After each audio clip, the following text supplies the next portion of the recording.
Hello everyone, welcome back मेरे प्यारे बच्चों।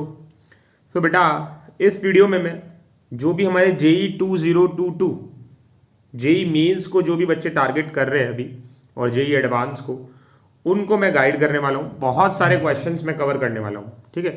तो बहुत ध्यान से सुनना एंड ईयरफोन का इस्तेमाल करना, बहुत शांति से एकांत वाली जगह में बैठ के सारी बातें डिस्कस करने वाले हम। अच्छे से सारी बातों पे फोकस रखना, ठीक है। एंड इस वीडियो से आपको प्रिपरेशन में बहुत हेल्प होगी, बहुत सारे डाउट्स आपके क्लियर हो जाएंगे। तो जो पहला क्वेश्चन बच्चों की साइड से आ रहा है वो ये आ रहा है कि सर 4 अटेम्प्ट और 2 अटेम्प्ट। तो देखो बेटा, अभी कोई ऑफिशियल नोटिस तो कहीं देखने को नहीं मिल रहा है, ठीक है, कि 4 अटेम्प्ट होने वाले हैं, 2 अटेम्प्ट होने वाले हैं। बट अगर हम कोविड की सिचुएशन देखें जो लास्ट ईयर थी, अभी भी काफ़ी उसमें सुधार हुआ है। बट बच्चों के परस्पेक्टिव से देखें, ठीक है, तो जहाँ तक 90-95% चांसेस हैं कि आपके 4 ही अटेम्प्ट होंगे, ठीक है। बट हमको क्या करना है, हमको अपना जो फर्स्ट अटेम्प्ट है उसी को लास्ट अटेम्प्ट समझ के अच्छे से प्रिपरेशन करनी है, ठीक है। तो हमको ये नहीं सोचना कि जो हमारा फर्स्ट अटेम्प्ट है वो तो ट्रायल है ना, वो तो मॉक टेस्ट है, पहली बार जाएंगे, देखेंगे, चेक करेंगे कैसा होता है ना, एक्सपीरियंस लेंगे। तो बेटा, मैंने तुमको सब दिखा रखा है अपने चैनल पे, ठीक है। मैं डिस्क्रिप्शन में वीडियो भी डालूंगा कि कैसा जेई मेंस का एग्जाम होता है, कैसे ऑनलाइन आपको सब चीज़ें विजिबल होती हैं। तो आप फर्स्ट अटेम्प्ट को ट्रायल मत समझो, वो ट्रायल आपको जितनी बार करना है ना घर पे कर लो आप, ठीक है। तो वहाँ पर जैसा स्क्रीन दिखेगा आपको, रिव्यू, नेक्स्ट, जो भी ऑप्शंस रहते हैं उसका मैंने आपको ऑलरेडी वहाँ पर लिंक भी दिया था उस वीडियो में, और वहाँ पर करके भी दिखाया था। तो उस वीडियो को पहले तो जेई 2022 वाले बच्चे ज़रूर देख लेना, क्योंकि उसमें आपको बिल्कुल एग्जैक्ट जैसा आप पेपर दोगे जेई मेंस का, वैसा ही एटमॉस्फेयर, वैसा ही स्क्रीन, वैसा ही सब कुछ मिलेगा। इंस्ट्रक्शंस आप पहले ही पढ़ सकते हो, ठीक है। तो पहले से ही आपको सारा सब कुछ पता होगा कैसा आपको प्रिपरेशन करना है, कैसे जाके वहाँ पर एग्ज़ाम देना है, ठीक है। तो उससे आपका बहुत सारा टाइम बच जाएगा। तो अब आप ये समझ लो 90-95% चांसेस है 4 ही अटेम्प्ट होंगे, बट जैसे जैसे ऑफिशियल अपडेट आएगा मैं आपको बता दूंगा, ठीक है। दूसरा आता है सर 75% जो बोर्ड्स का क्राइटेरिया है, ठीक है, वो हमारे लिए भी होगा क्या। तो देखो बेटा, जो ड्रॉप करके बच्चे इस बार दोबारा से एग्ज़ाम दे रहे हैं, ठीक है, मेरे को लगता है उनके लिए तो वो रहेगा, ठीक है। तो उनके टाइम पे जैसे हटा दिया था उन्होंने, इस बार भी हट ही जाएगा। तो उन पे कोई स्ट्रिक्ट रूल नहीं रहेगा 75% का, क्योंकि अब उनका तो हो चुका है बोर्ड्स। बट जो बच्चे अभी इस बार फर्स्ट टाइम देंगे जेई मेंस, है ना, जिनका बोर्ड्स अभी हैं, तो बेटा शायद आपके लिए ऐसा हो सकता है कि आपको कंपलसरी बोर्ड्स में 75% लेके आने हों जेई के लिए, ठीक है। बट ऐसा कोई अभी तक हार्ड एंड फास्ट रूल नहीं आया है। बट हाँ, सीबीएसई ने तो पैटर्न चेंज किया है, बाकी बोर्ड्स में तो इतना कुछ खास चेंज नहीं हुआ है, ठीक है। बट जब तक ऑफिशियल अपडेट नहीं आता है, आप ये समझ लो कि be prepared for the worst situation. आप ये समझ लो कि आपको मिनिमम 75% बोर्ड्स में लाने ही होंगे जेई के लिए। तो उसके बारे में भी आप ऐसे सोच के रखो कि नहीं, आपको लाने ही है बोर्ड्स में। तीसरी चीज़ जो बच्चे यहाँ पर पूछ रहे हैं कि सर हमारा सिलेबस कब तक हो जाना चाहिए, अगर मैं एक 96, 97, 98 या 99 प्लस परसेंटाइल सोच रहा हूँ।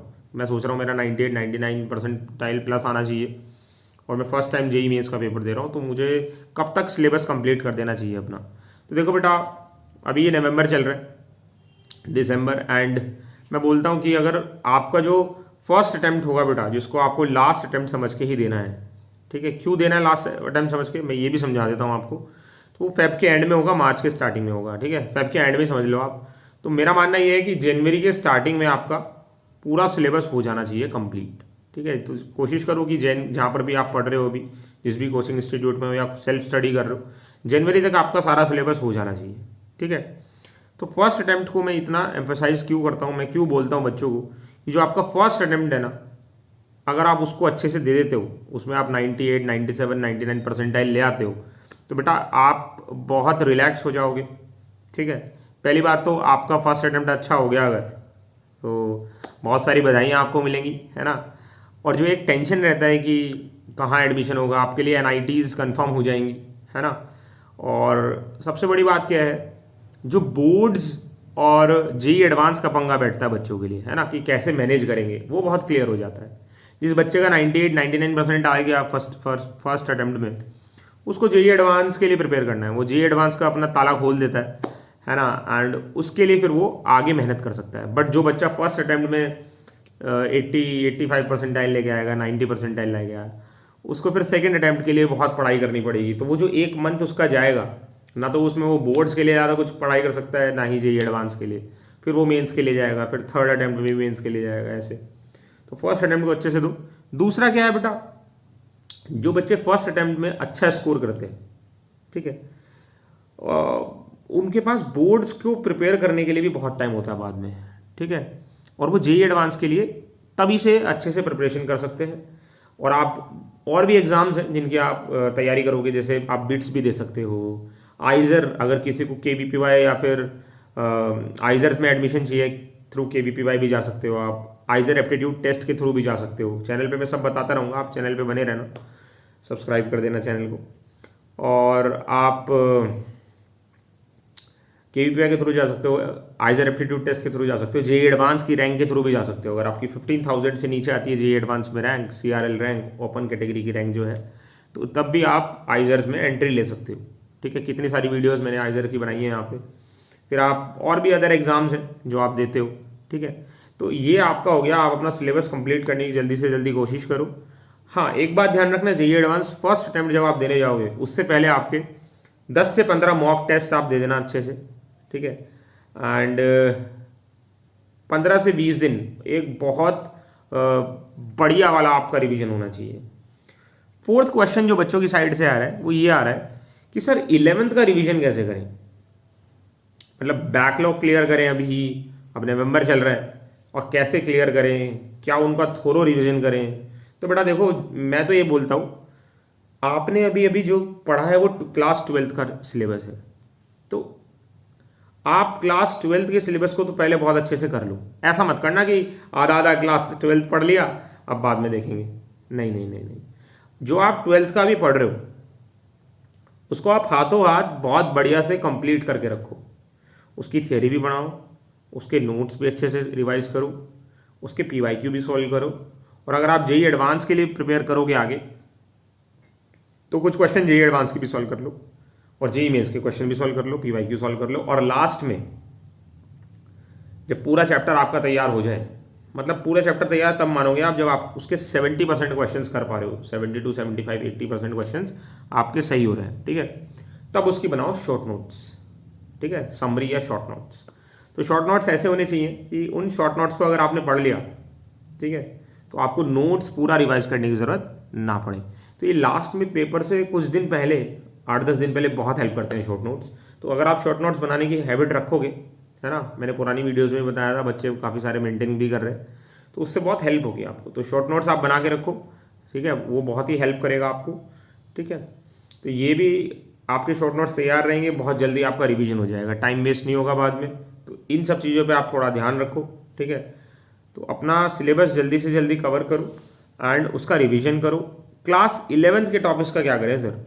तो बेटा देखो, अगर क्लास 11th आपने बिल्कुल भी पढ़ाई नहीं की है, ठीक है, कि सर क्लास 11th तो बर्बाद कर दिया मैंने, पता नहीं कैसे टाइम पास में निकल गया, ठीक है, कोविड सिचुएशन में निकल गया, तो अब क्या करूँ मैं? तो बेटा क्लास 11th के जो टॉपिक्स हैं, अब 12th में 11th के जो टॉपिक्स हैं, अब इतना टाइम आपके पास नहीं है कि आप उनको पढ़ने बैठो, क्योंकि क्लास 12th का भी आपने पढ़ाई करनी है। तो मैं क्या बोलता हूँ कि आप क्लास 11th के जो है ना, जो भी नोट्स आपने बनाए थे, या जो भी आपने वीडियोस देखी थी, या जो भी आपने लेक्चर्स पढ़े थे, उनको जल्दी से रिवाइज करो एंड पीवाईक्यू सॉल्व कर लो, ठीक है। क्योंकि जैसे जैसे आप पीवाईक्यू सॉल्व करोगे, तो मान लो 5 चैप्टर हैं, 5 चैप्टर में से 3 के आपके पीवाईक्यू बढ़िया से सॉल्व हो गए, तो वो 3 चैप्टर आपके रेडी हैं, ठीक है, उनमें आप और क्वेश्चन सॉल्व करते रहो। और बाकी जो 2 चैप्टर बचे, ठीक है, उन पे आप मेहनत कर सकते हो, उनको आप पढ़ सकते हो, उनके क्वेश्चन सॉल्व कर सकते हो, ठीक है। ये भी बात हो गई। सर एनसीईआरटी क्या सभी टॉपिक्स की पढ़नी है? देखो बेटा देखो, एनसीईआरटी जो है ना, आप देखोगे बहुत सारे टॉपिक्स की आपको पढ़नी होती है, स्पेशली इनऑर्गेनिक केमिस्ट्री के जो चैप्टर्स है ना, उनकी आप एनसीईआरटी जरूर पढ़ें, ठीक है। सर नेक्स्ट क्वेश्चन जो बच्चा पूछ रहा है, सर बोर्ड्स कैसे मैनेज करें, है ना, नवंबर दिसंबर में मेरे बोर्ड्स भी हैं, तो मैं उनको कैसे मैनेज करूँ? तो देखो बेटा, पहले तो आप ध्यान रखो कि आपको मिनिमम 75% चाहिए बोर्ड्स में, ठीक है। हट जाएगा तो बहुत अच्छा है, बट अभी के लिए मान लो कि आपको चाहिए कंपलसरी। तो आप बोर्ड्स के लिए 10-15 दिन आपके जाएंगे, और हर साल बच्चों के जाते हैं, तो आपको उसमें ज़्यादा परेशान होने की ज़रूरत नहीं है, क्योंकि आपको 10 दिन तो मिनिमम 10 से 15 दिन तो बोर्ड्स को देने ही होंगे।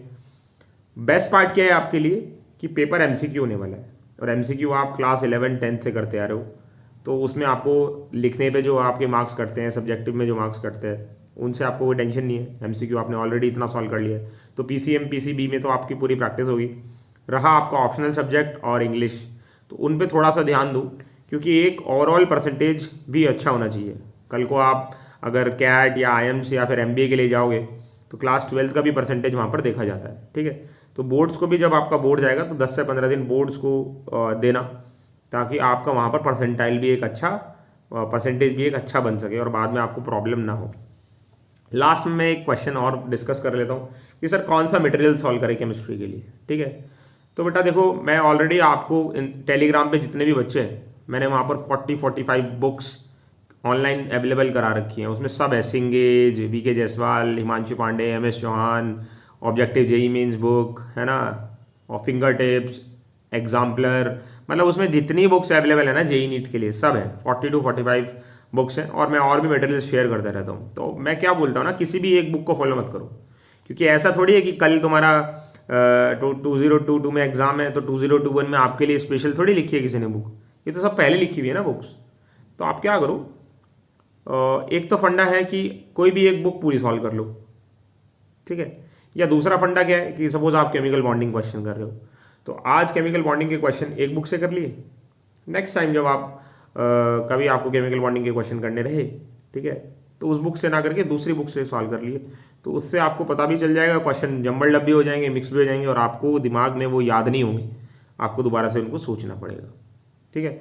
And important message for JEE 2022 students, एक इम्पॉर्टेंट मैसेज, ठीक है, सभी के लिए है कि अब जब आप पढ़ाई करो बेटा, जब भी आप घर पे क्वेश्चन सॉल्व कर रहे हो, ध्यान रखना एक स्टॉप वॉच, ठीक है, मेरी तरह आप भी एक स्टॉप वॉच अपने बराबर में रखो, ठीक है। कोई भी एक नॉर्मल भी स्टॉप वॉच ले सकते हो, जिसमें स्ट्रैप नहीं होगा, सिर्फ एक डायल होगा, और स्टॉप वॉच के साथ आप अपने क्वेश्चन सॉल्व करो, ठीक है। क्योंकि बच्चा क्या वो करता है ना, लास्ट में आके मेरे से बहुत बच्चे बोलते हैं कि सर घर पे आके सॉल्व किया तो मैं पूरा पेपर सॉल्व कर देता, वहाँ पर नहीं हुआ मेरे से सॉल्व, है ना, तो वहाँ पर पता नहीं मैं ब्लैंक हो गया। तो स्टॉप वॉच से जब आप सॉल्व करोगे ना, तो आपको पता चलेगा कि कितनी देर में आप कितने क्वेश्चन सॉल्व कर पा रहे हो, ठीक है।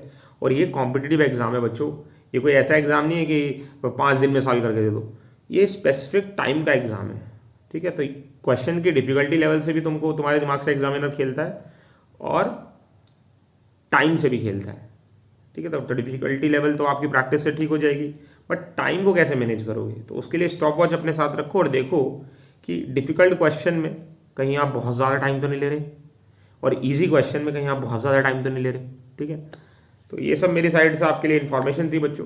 कमेंट सेक्शन में बता देना, पूरा आपका साथ दिया जाएगा, ठीक है। और आपके ड्रीम कॉलेज, ड्रीम ब्रांच तक पहुंचने तक मैं आपको सारी चीज़ें बताता रहूँगा, चाहे वो बिटसेट हो, चाहे वो आइजर हो, चाहे वो जेई मेंस हो, चाहे वो नीट हो, कुछ भी हो, आपको सारी इन्फॉर्मेशन मैं देता रहूँगा। कमेंट सेक्शन में बता देना बेटा जो भी आपको और इन्फॉर्मेशन चाहिए, एंड वीडियो को लाइक कर देना, शेयर कर देना, एंड चैनल को सब्सक्राइब कर देना। आगे आपको इस चैनल पे बहुत कुछ बढ़िया मिलने वाला है। थैंक यू वेरी मच बच्चों।